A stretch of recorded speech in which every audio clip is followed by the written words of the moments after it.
Assalamualaikum warahmatullahi wabarakatuh. Kami akan menjelaskan materi terkait bagaimana akhlak dalam Islam mengatur tentang pelestarian alam. Perkenalkan, saya Naila Nindya Putri dengan NIM akhir 026.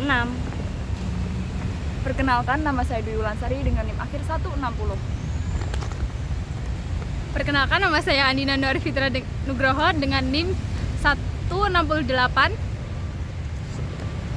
Perkenalkan, nama saya Isa Hafiz Irfanda, NIM terakhir 159.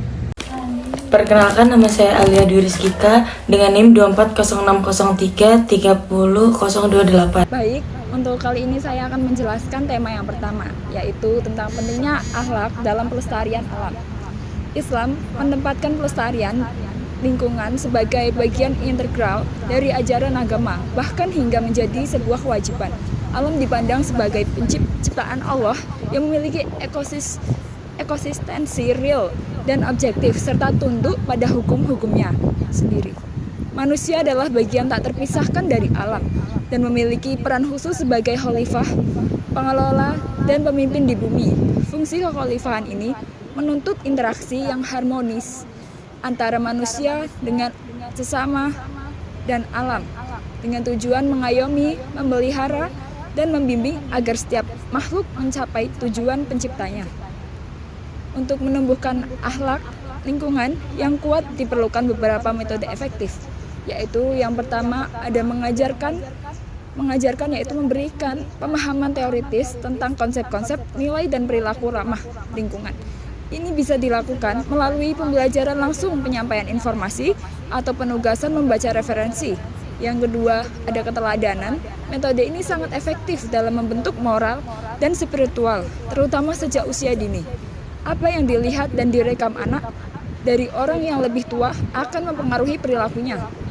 Yang terakhir ada pembiasaan. Penerapan nilai-nilai akhlak secara berkelanjutan hingga menjadi kebiasaan yang mendekat.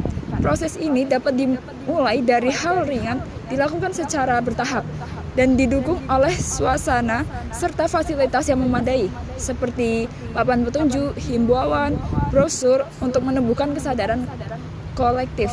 Secara keseluruhan, Islam tidak hanya menggarisbawahi pentingnya menjaga lingkungan, tetapi juga menyediakan kerangka kerja etis dan metode praktis untuk menanamkan tanggung jawab ini pada setiap individu muslim.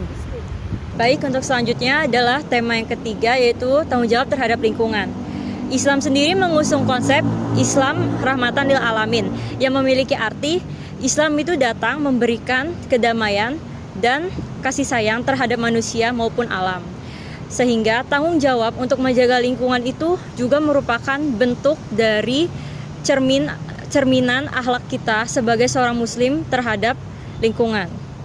Hal ini tercantum dalam hadis Al-Quran surah Ar-Rum ayat 41, yaitu telah tampak kerusakan di darat dan di laut disebabkan perbuatan tangan manusia, supaya Allah merasakan kepada mereka sebagian dari akibat perbuatan mereka, agar mereka kembali ke jalan yang benar. Dan juga menurut hadis Nabi Muhammad SAW yang berbunyi, dunia ini hijau dan indah, dan Allah telah menjadikanmu sebagai pengelola di atasnya. Maka perhatikanlah bagaimana kamu mengelolanya. Hadis riwayat Muslim. Berikutnya ada prinsip-prinsip etika dalam menjaga lingkungan menurut agama Islam. Yang pertama ada keseimbangan atau mizan. Islam menekankan pentingnya menjaga keseimbangan dalam ekosistem. Manusia tidak boleh mengeksploitasi sumber daya alam secara berlebihan, sehingga merusak keseimbangan tersebut. Yang kedua ada keadilan.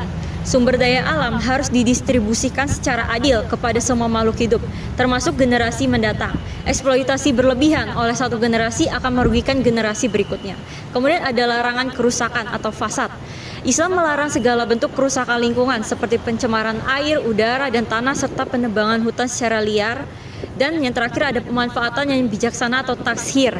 Allah telah menundukkan alam semesta untuk kepentingan manusia, tetapi pemanfaatan ini harus dilakukan dan bertanggung jawab, bukan dengan keserakahan dan kerusakan. Selanjutnya saya akan menerangkan tema selanjutnya, yaitu interaksi manusia dengan alam. Interaksi manusia dengan alam adalah hubungan timbal balik antara manusia dengan lingkungan alam di sekitarnya. Alam menyediakan berbagai sumber daya yang sangat dibutuhkan manusia, seperti air untuk minum dan irigasi, tanah untuk tempat tinggal dan bercocok tanam, serta hutan dan laut sebagai sumber makanan dan bahan baku. Setiap hari manusia berinteraksi dengan alam dalam berbagai bentuk, baik secara langsung maupun tidak langsung. Namun, tidak semua interaksi manusia membawa dampak yang baik. Dalam usaha memenuhi kebutuhan yang terus meningkat, manusia sering melakukan eksploitasi alam secara berlebihan, seperti penebangan pohon tanpa reboisasi, pembuangan limbah ke sungai, dan pembangunan yang tidak ramah lingkungan menyebabkan berbagai masalah seperti banjir, tanah longsor, dan polusi. Untuk menjaga keseimbangan antara kebutuhan manusia dan kelestarian alam, diperlukan sikap bijak dalam memanfaatkan sumber daya alam untuk pelestarian, seperti menanam pohon, tidak membuang sampah sembarangan, menghemat air dan energi, serta mendaur ulang barang bekas merupakan bentuk tanggung jawab manusia terhadap alam.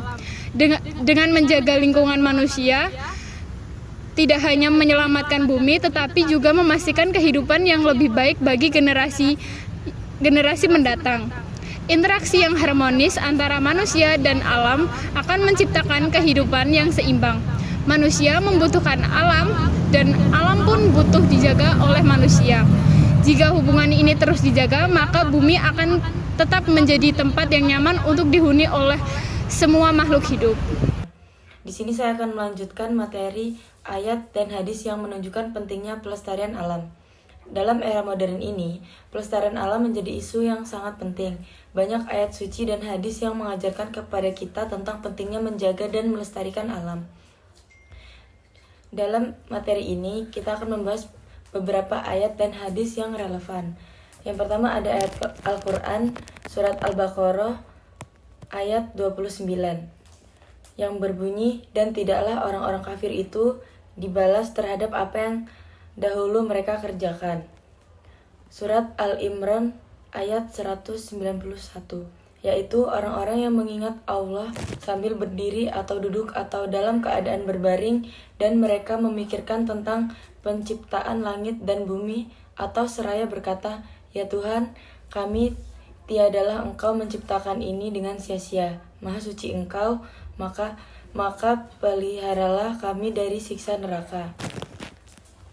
Yang kedua ada hadis. Hadis riwayat Bukhari dan Muslim. Kalian akan dibangkitkan pada hari kiamat dan dimintai pertanggungjawaban tentang berbagai urusan di dunia, termasuk bagaimana kalian memanfaatkan sumber daya alam. Ayat-ayat dan hadis-hadis ini menunjukkan bahwa alam adalah anugerah dari Tuhan yang harus dijaga dan dilestarikan. Pelestarian alam tidak hanya penting untuk keseimbangan ekosistem, tetapi juga merupakan bagian dari tanggung jawab moral kita sebagai khalifah di bumi. Dengan mengikuti ajaran ayat dan hadis, kita dapat mengambil langkah-langkah konkret untuk melestarikan alam, seperti mengurangi penggunaan plastik, menghemat energi, dan menjaga kebersihan lingkungan. Mari kita jadikan pelestarian alam sebagai bagian dari kehidupan sehari-hari kita, demi kebaikan diri kita dan generasi mendatang. Nah, di sini kita akan membahas tentang pendidikan lingkungan dalam Islam. Apa sih pendidikan lingkungan dalam Islam itu? Pendidikan ini mengajarkan kita bagaimana bertanggung jawab terhadap lingkungan yang ada di sekitar kita. Hal ini mencakup pada aspek pengelolaan sumber daya alam dan pemahaman tentang hubungan dengan manusia dengan alam. Dalam Islam, lingkungan adalah karunia dari Allah Subhanahu wa taala yang harus kita jaga ekosistemnya. Menjaga lingkungan juga salah satu cara beribadah kepada Allah Subhanahu wa taala. Dalam sebuah hadis, Rasulullah SAW bersabda, "Janganlah kamu merusak alam, sebab itu tindakan yang dilarang Allah Subhanahu wa taala." Sekian penjelasan dari kelompok kami. Jika ada kesalahan, mohon maaf. Wassalamualaikum warahmatullahi wabarakatuh.